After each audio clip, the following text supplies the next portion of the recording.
Welcome, everybody, joining us this morning. Your anchor is Olga Tamanova at Media Center Ukraine. The second event of today will focus on the development of the fuel market in Ukraine. We'll be talking about the current situation, the forecasts, and the possible solutions for the fuel market. Today's speaker is Serhiy Kuyun, fuel market expert. Welcome, sir. Well, since July the 1st, there is an information that it's likely that the fuel excise tax rates will be increased. Will it be taking place and what the effects will be? As for the reasons, I think they are self-evident. The reason being that we've got a gap in the budget in the ballpark of 200 to 400 billion hryvnias. We sometimes hear the 700 billion figure. A government is searching for the opportunity to bridge this gap, this vacuum. Unfortunately, the only way to do this is through the internal resources. This money that we have available is targeted towards defense.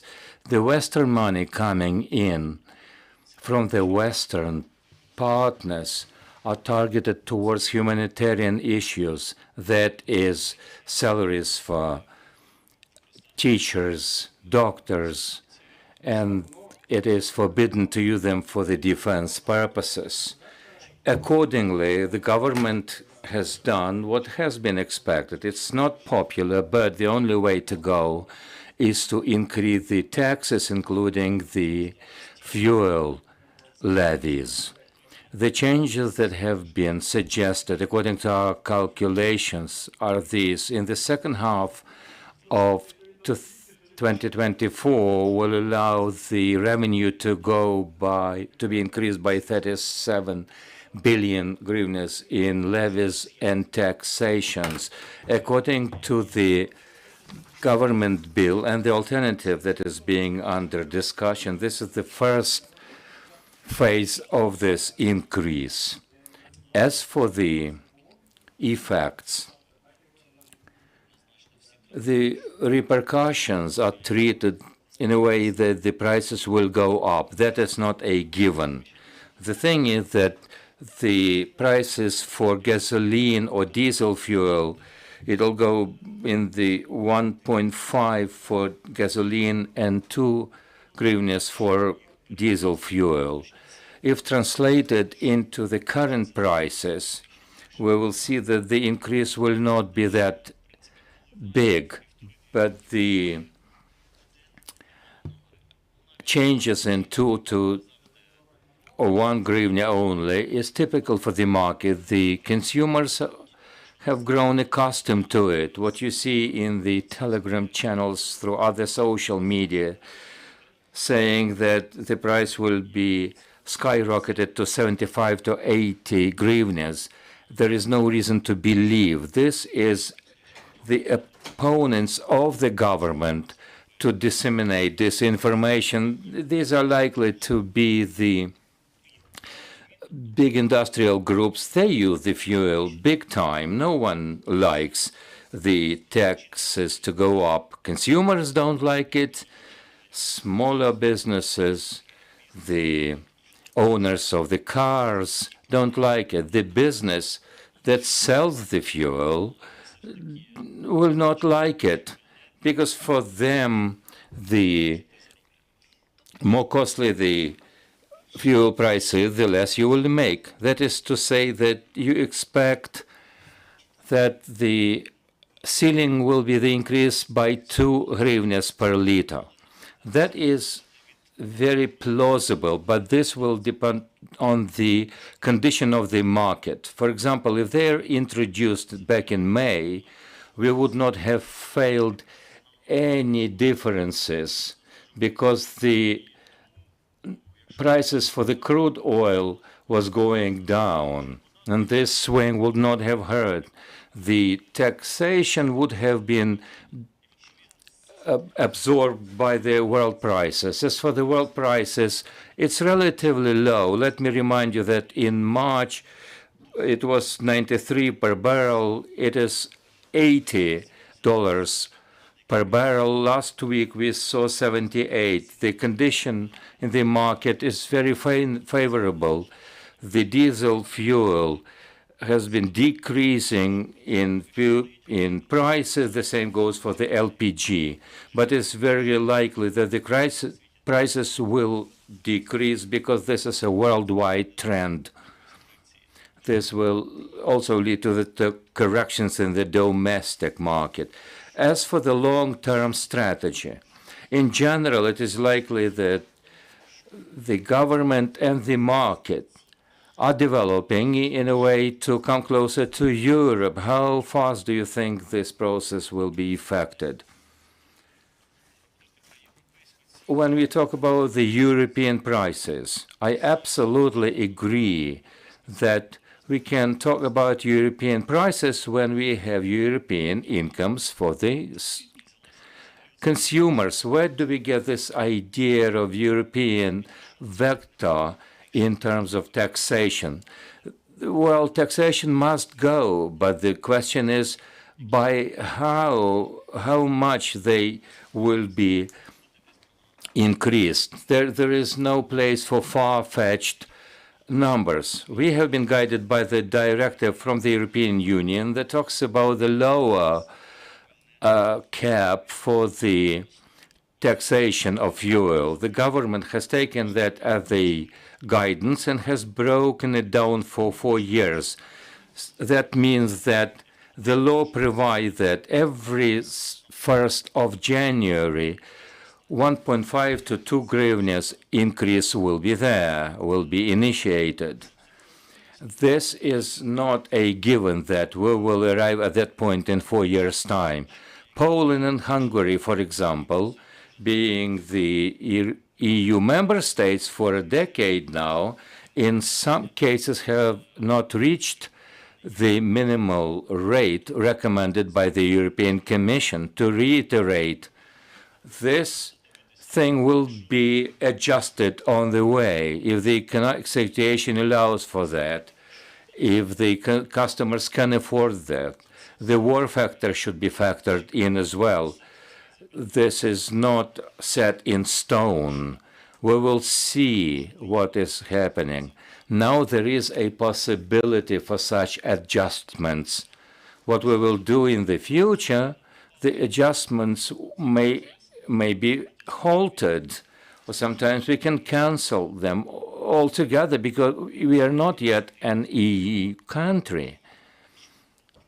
When speaking about the next topic, we know that Ukrainian market lives amongst the war raging on. We know the challenges that the energy sector is facing, and in general, the whole market situation, because we are all understanding that shellings and hitting of the infrastructure is affecting how fuel market will be affected by the air raids, shelling by the Russians. Will it lead to the situation where the fuel will not be available or the prices will go up?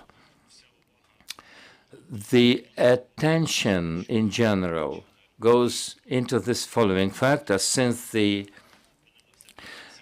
start of the full-scale operation, we know that the Russians are targeting the infrastructure in general. Then we seem to have forgotten about that.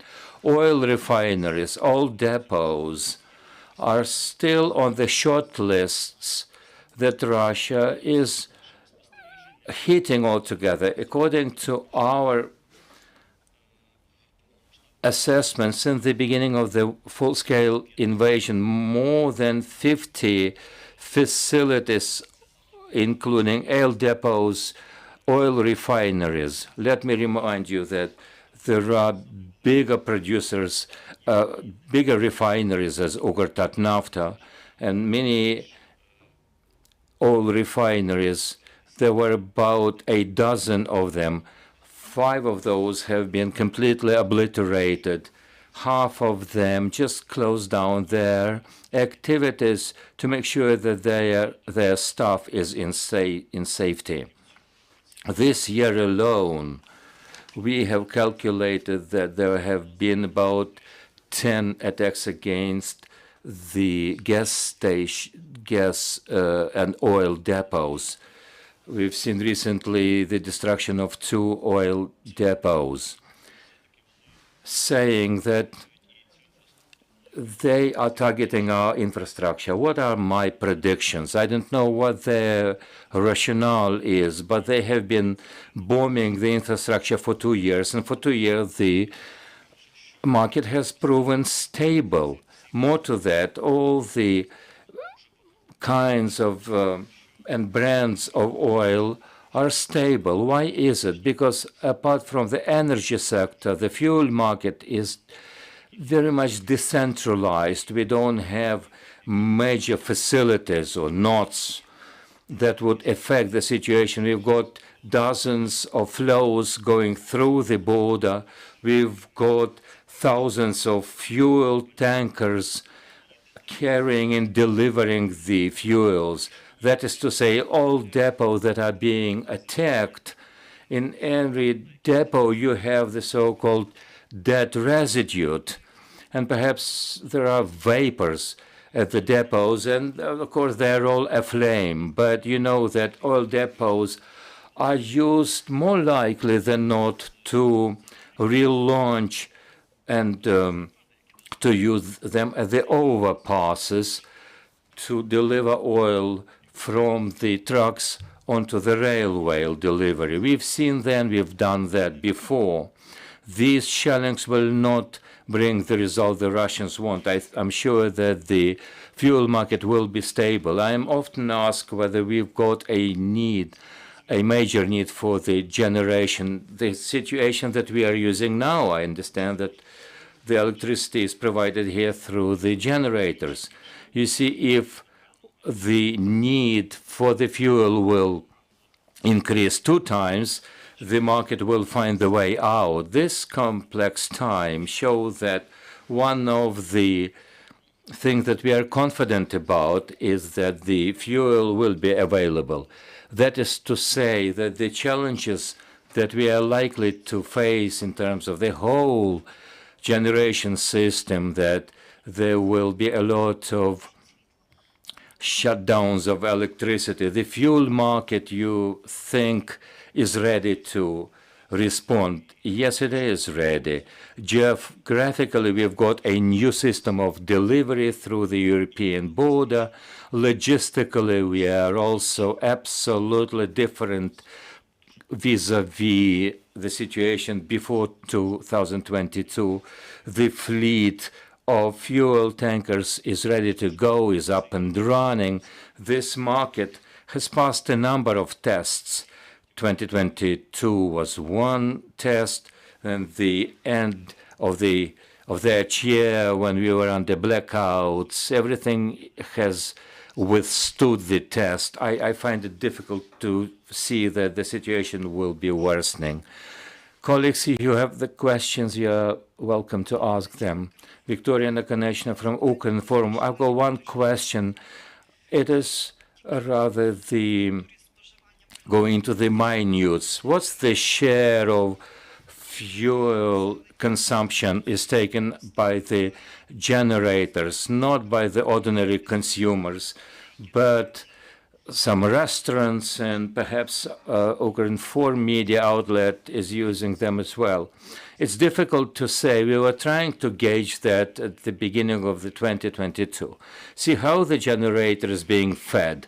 A person comes to the gas station with a cistern, with a tank, and where will this person take this tank? How many generators do we have? What's the fleet number?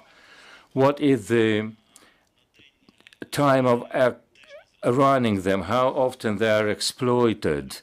It's difficult to say. When you see people saying with a serious face that they know the share, I don't believe that this is well grounded. At the same time, I understand that generators will not be able to supply all the energy we need. It's very expensive for one thing. But transportation, for example, on the one hand, the generator consumes fuel, then it means that the market will balance the consumption in general. What they need, it's difficult to tell. The surge was seen in 2022, according to our assessment, in the ballpark of somewhere 10% of the whole market. One thing or the other, we are not talking about manifold increase or critical percentage that we will not be able to live up to. And there is another issue, that is the Russian fuel coming to the Ukrainian market. I know that you are monitoring the situation. What's your take on that? Indeed, there is a problem. The problem is there. We see that LPG solution has not been resolved. Let me remind you what I'm talking about. The majority of LPG is imported from Poland. Poland, in its term, is the biggest importer of the Russian LPG in the world. More than 100,000 tons per month, more than 1 million tons per year. And in some fabulous way, Poland becomes an exporter of this fuel product to Ukraine.